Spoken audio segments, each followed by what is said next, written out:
Top of the morning, Dan and Amy. We've had this discussion before, and it hasn't been part of the media coverage, generally speaking, of the protesting, much less the rioting. And of course, the media doesn't distinguish between the two. But there was this, and has been this movement afoot called Blexit, black people leaving the Democrat Party, trying to prompt reconsideration. You don't have to identify as a Republican, but at least identify as an independent and start making different choices, because what have we seen play itself out over the last week? In part, we've seen a reminder of 50 years of the failed leftist model of governance in big urban centers in this country. That model propagated by Democrats. So I think 50 years is enough of a probationary period to make an assessment on performance.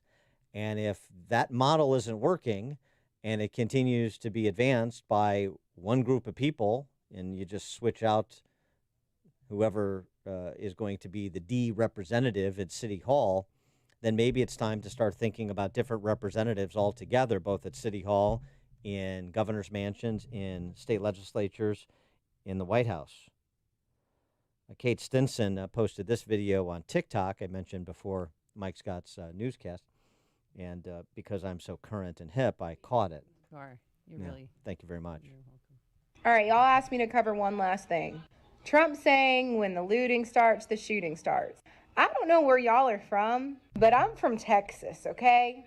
That's not a race thing. That's a common sense thing.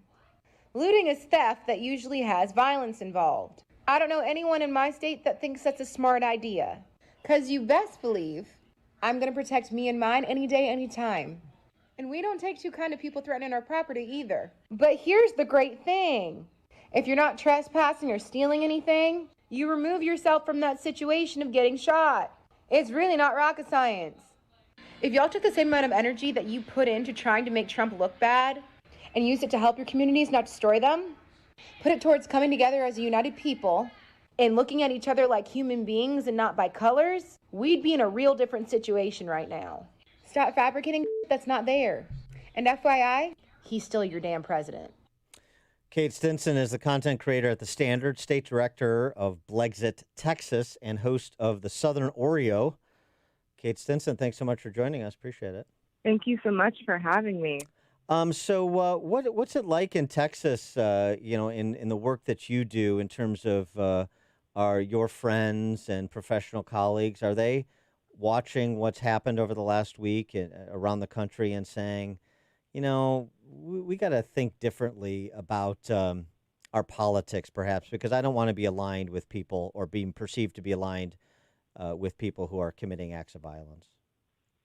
Well, Texas is as you guys know, we're a very proud state, and we are definitely being affected by the very clear division that is happening. Dallas has some very unfortunate occurrences, and a lot of our major cities here in Houston, our freeways were shut down.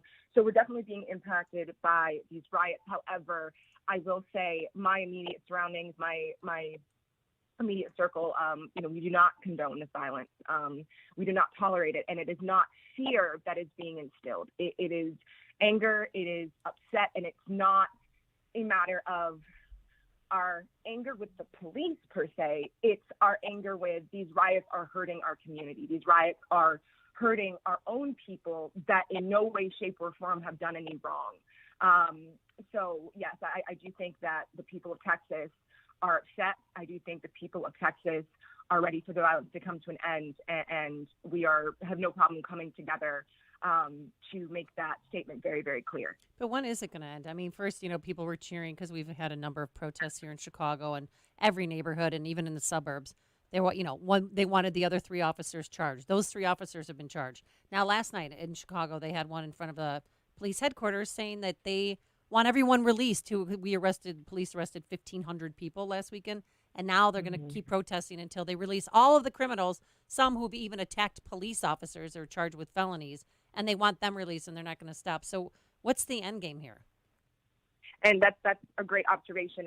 And that's kind of the problem that I have, and that the problem that many of my colleagues have is the fact that this is no longer, this all started about George Floyd and his death. I do not think this is about George Floyd and his death anymore. I do not think this is even necessarily about police brutality anymore, because if you look at the fact that we have multiple cops being assaulted and killed who in no way condoned what happened to George Floyd, who have in no way shown police brutality themselves.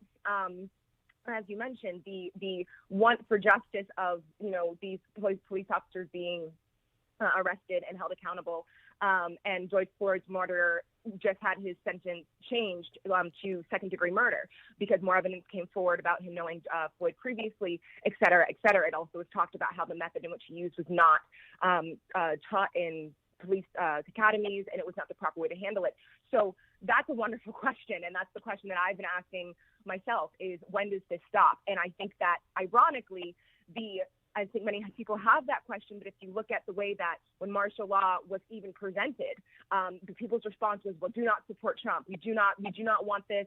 He's trying to take away our constitutional rights. Well, you have to look at what he's already done. Okay, when we've had the National Guard come out and make their presence known, when we've had our boys in blue come out and make their presence known, which is not necessarily to antagonize anyone. It has been to protect people when these protesters, these actual peaceful protesters, are fighting against these rioters as well. People have this idea that it's the rioters against the police officers, when in reality, they're there to protect these peaceful protesters against the rioters. And I think that when we have this whole concept of martial law coming in, people want to make it out to be like Trump is this terrible person. What else is he supposed to do? If he has made it known, if we've already put out this military presence, if we've already put out our boys in blue to protect the American people, and we are blatantly disregarding that authority, okay, we are blatantly disregarding that authority that is there to keep us safe, not coming after us, not attacking us, but to keep us safe, he can only allow so much more bloodshed and assault and burning down of buildings and businesses of the American people. He would be neglectful as a president to let this continue. And the only way to put a stop to everyone is to instill that martial law. And unfortunately, that's where we are being pushed by these rioters, even though they think they are pushing us in the opposite direction. So even in Texas, though, what's the sort of the pushback you receive from your age demographics as well as racial demographics? You're leading Blexit. You're a young person. What's the pushback you get when people say, Kate, what the hell are you doing because X, Y, and Z? Okay, so I'm actually no longer the state director for Blexit, okay. Texas. I'm still very much involved with the organization. It's an amazing organization. I highly recommend everyone go take a look at it and research it. But the backlash from my fellow African Americans in the African American community has been astronomical. I definitely do have support, but my support of Trump, my support of this being the wrong way to handle it, they've called everything from a race traitor to whitewash to, every name in the book that you can possibly think of that is racially degrading, simply because of the fact that I do not condone this is the way to get answers. The very most used, I guess you could say, response to my views is, well, we've tried silent protesting before. Well, we've also tried rioting before, and it hasn't gotten us anywhere. And many people keep referencing Colin Kaepernick's kneeling during the national anthem as our way of peacefully protesting. Well, to me, I didn't find that to be a peaceful protest, because out of all times for us to peacefully protest police brutality, the kneeling was happening at a time that was respecting and honoring the people who laid down their lives to protect the American people. For me, that is absolute blatant disrespect to the families, mothers, daughters, brothers, parents, anyone that has lost someone while they are serving, anyone that is serving just as a police officer. We are blatantly disrespecting them when we're kneeling during that time, when we should be standing, honoring the people that fought for our freedom, the freedom to our constitutional right to have freedom of speech, and we decided to use that freedom to disrespect them. So I do not agree with the way that this is being handled, and because of that, I guess you could say that I have been disowned in many lights by my own race, but I have also had many people of my own race look at me and say, thank you. We needed this voice. We don't agree with this either, but a lot of people are afraid to speak up about it because of the backlash that follows. What about your age demographic, though? I mean, you're a younger person. Because, see, because there's nothing. You just sounded so old. Well, I mean, she is. She's No, I younger. know. I'm just saying you sound old. Well, I'm still younger than you, so I just back off. Oh! Yeah, thank you very much. Kate, help Sorry me for out. that little tangent we went on there, Kate. So you know, because there's nothing more entertaining and disquieting for me than when white champagne socialists, we were just talking about a minute ago, the white left comes in and tells black people how they should feel and how they should think and how they should be offended. So young white people in your age demographic, right? How they talk to you about your politics. Okay, so, and I will say, I actually did a video of this I do live streams on this kind of stuff on my page, and I did one yesterday, and we touched on this topic of the fact that a lot of, and I condone any race speaking on Black Lives Matter, I condone any race talking about this because it does affect the American people as a whole. This whole thing affects the American people as a whole. However, I will say, for the people from the left who, you know, the left preaches to be tolerant, they preach to be accepting, they preach to be this inclusive, you know, racial rights, First Amendment rights, LGBT rights, all these amazing things. But then you have me, a African-American female, who speaks out against it, and I'm instantaneously met with, well, you're a traitor of your own people. You don't understand what your Black sisters are going through. You don't understand why they're angry or why they're mad. You should be out here protesting with us. And I'm sitting here thinking, oh, so all of a sudden, because I believe in the terminology of all lives matter versus Black Lives Matter, because keep in mind that Black lives are included in all lives matter, now you are discrediting me as an African-American woman, even though if we're specifically talking about the Caucasian, you know, white liberal left, that comes at me with this. I have been met with a lot of backlash. You are a traitor to your Black sisters. You know, you should be ashamed of yourself that you're not standing with these people. And a lot of those people don't even understand what it is that they're protesting. They don't understand what they're standing for. And they simply are standing with that community because it is something else that promotes the generalized action of the left. But if you challenge that, it completely contradicts their whole message of acceptance and inclusivity and wanting to have that freedom of speech and voice. And you can't even say, I mean, really, you can't say all lives matter. I don't know if you heard, but Sacramento Kings, the TV announcer, he had to resign because he tweeted all lives matter. And now he's being painted as a racist, and they said, resign or you're going to get fired. All life matter is racist. Yeah, it's good. He lost his job. I know. I saw the story.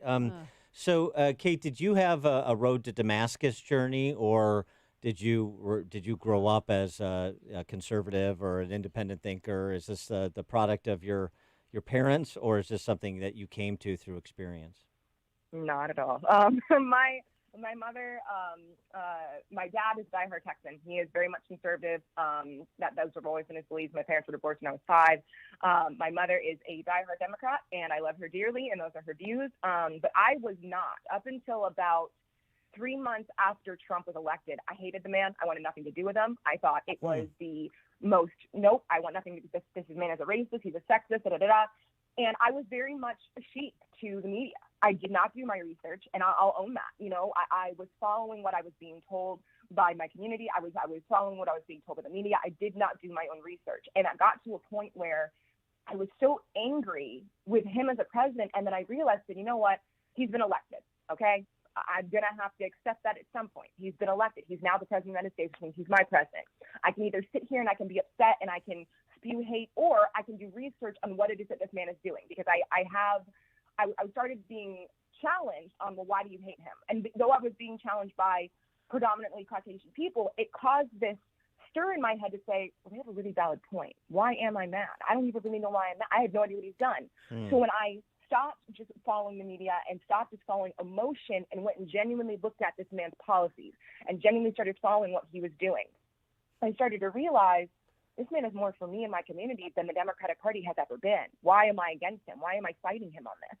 And so it was. I have not always been a conservative, and it was a step towards the truth, when I started realizing that I have been used, and the Black community has been used as a political pawn for years now. And a lot of the demographic, of the African American community does not analyze this. Again, a lot of us are following the media. We do not go back and analyze, okay, what has the Democratic Party done for us? I guarantee you a good majority of them have not researched what Trump has done for the Black community. Let's look at his Prison Reform Act, for example. Over 42 minorities released that were wrongly convicted, released, and over 96% of them were Black. How can you tell me that a man who put that Prison Reform Act in place is racist? It doesn't make any sense. Mm-hmm. That's really interesting. I was wondering if there was a conversion story, and that's a good one. That's a good intellectual curiosity. It's amazing what it can bring. Kate Stinson, content creator at The Standard, involved with the Blexit Texas movement, and a host at the Southern Oreo. Kate, thanks so much for joining us. Appreciate it. Thank you so much for having me, guys. Take care. Yeah, and she joined us on our turnkey.pro answer line. If you're talking about it, Dan and Amy are talking about it. It's Chicago's Morning Answer on AM 560. The Answer. If you're a healthy, self-employed small business owner with income too high to qualify for an Obamacare subsidy, I have good news. Recent regulatory changes have created new, lower-priced health insurance options that are available to you right now. These policies include a nationwide PPO